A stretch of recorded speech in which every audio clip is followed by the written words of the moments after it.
Right, let's go to Ulf in Hamburg. Ulf, what would you like to ask? Good evening, panel. Guten Abend, Ian. Should the UK support Europe, some sort of European Defence Union, the EU, whatever, in an endeavour to obtain nuclear weapons? Well, I'm sure you're all gagging to answer this one, Kim. Thank you very much. Look, it's difficult for a country which has nuclear weapons to say to its allies, no, you shouldn't have them. I mean, what right have we to say that? But I think the priority in terms of what Europe should be doing on defence is more conventional weapons, more high technology, better defences against things like cyber, and particularly because our capacity is so low now, a greater capacity to produce the kind of stuff that Ukraine is currently running short of, which is everything from basics to rockets and missiles and so on. So that would be where I would like Europe to put its energy and its money if there is a lot more available in the future, which I hope there will be.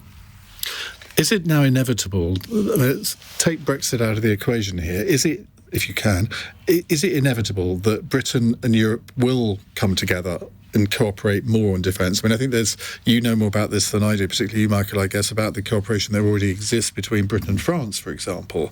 But do you foresee sort of a growing defensive relationship? Yes. I mean, it's growing closer anyway because of sheer necessity. And the fact is, Britain and France are the two most capable powers, or have been traditionally, and Germany will become much more capable again, thank goodness. But that British-French relationship has always, it's kind of gone apart and come together and so on. It's always a bit volatile. But ultimately, we need each other. And Paris and London both know that. And Paris, London and Berlin know that we will need each other. Where that leaves Rome, I'm not certain, because we used to think they were the big four. But the big three will remain the big three in defence terms, not in other respects, because they have to, because they just have common interests across Europe. And those interests are becoming ever more common as we go into the 2020s. This is going to be a really tough decade. I've been writing about this for some years now. The 2020s will be a really tough decade for Europe, just in the nature of things, and as it happens, because of the Ukraine war and because of Gaza, it's even tougher than I thought it was going to be. Alistair? I think, like Michael, there's no doubt that what has happened in Ukraine and the threats that Putin has made towards other states, including the Baltics, has shocked Europe. We've spoken about ourselves thinking about being in a post-war age. Imagine what it must be like on continental Europe. I mean, we didn't suffer occupation; they all did. The idea of this coming back to them must be horrific. So I think there will be a lot of concentration on defence. If the Americans decide to do anything serious in relation to NATO and leave, NATO would still have a nuclear deterrent in the United Kingdom. So it would still be there. And France. And France, of course. I don't think we would be encouraging anybody down the road of nuclear weapon development. I think proliferation of nuclear weapons is one thing that the world has stood out against, and it's by and large held, even in very difficult circumstances. The Middle East is waiting for an opportunity to go down that road, should it be opened. And I think we've all worked very hard to try and prevent it. I would be disturbed. And what would be the point of individual European nations doing this? It would make the United Kingdom would make it clear that European defence was similar to NATO defence, and that we would protect each other. And if that message is clear, that deters the aggressor. Isabel? I completely agree. I mean, the point of having nuclear weapons is mutually assured destruction. It's the deterrence effect. We have that.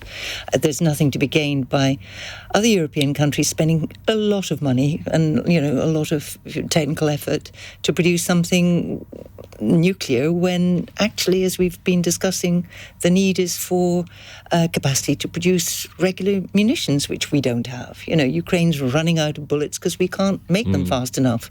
And we don't have that industrial capacity anymore. And if you look at any scenario that we're likely to face, that's going to be a necessity. And there is, we cooperate with different configurations of outside NATO. For example, we have a cooperation with the Balts, where there are kind of overlapping interests, and clearly we have a big interest in the security of the North because of of our dependencies for energy and data.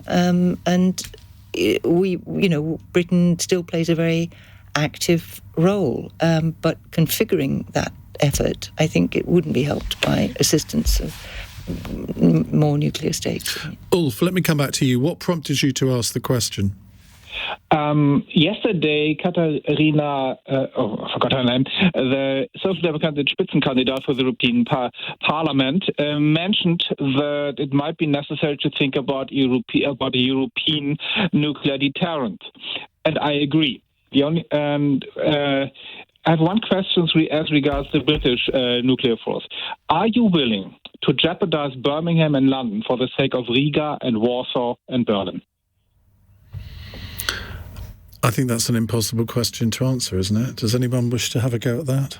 Well, it's the same as saying, can we believe in the American deterrent? Yeah. Would the Americans risk, Washington or Chicago for the sake of a European city? They're saying, would Britain risk one of its cities for the sake of a continental city? I think the answer is yes, because we are in a fairly small neighbourhood. It's not quite the same as the North America question, because we're in a pretty small neighbourhood in Europe, in geographical terms. And I don't think Britain has ever seen a meaningful difference between defending ourselves on the inner German border and now defending ourselves on NATO's boundaries, even though they're 1,000 miles nearer to Moscow than they were, as opposed to defending ourselves, on the shores of Hastings.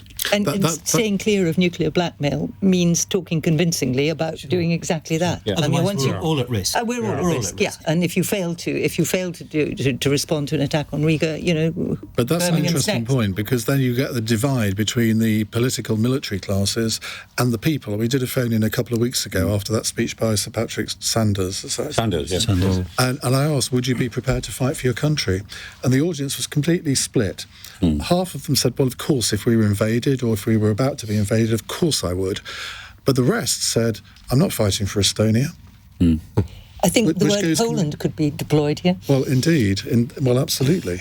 But, I found it actually quite a worrying conversation in some But ways. it's very context-specific, though, Ian. That's the point. I mean, people are still in this context, and we're still living in the post-Cold War world where prosperity and peace are natural conditions. Well, they're not. And as crises arise, I think people's sense of context changes. I mean, in the 1930s, look at all the appeasement and pacifism there was in the 1930s. When the war started, there were only 60,000 conscientious objectors out of a country of 45 million people.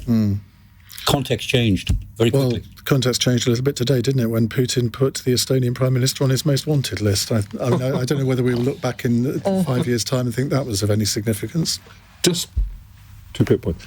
It's the absolute core of NATO, the Article 5 commitment to collective defence. An attack on one is attack on all. And if we start saying, that's why it's so shameful that Trump is questioning it, we start saying, well, not sure if we would go and defend Vilnius, then NATO becomes not a military alliance, but an exercise in bluster. So it's absolutely critical we believe that. And I mean, if you look at British history, we spent most of the last few centuries fighting on European soil about one issue or another. So it's not as if it's only ever defending the homeland for us.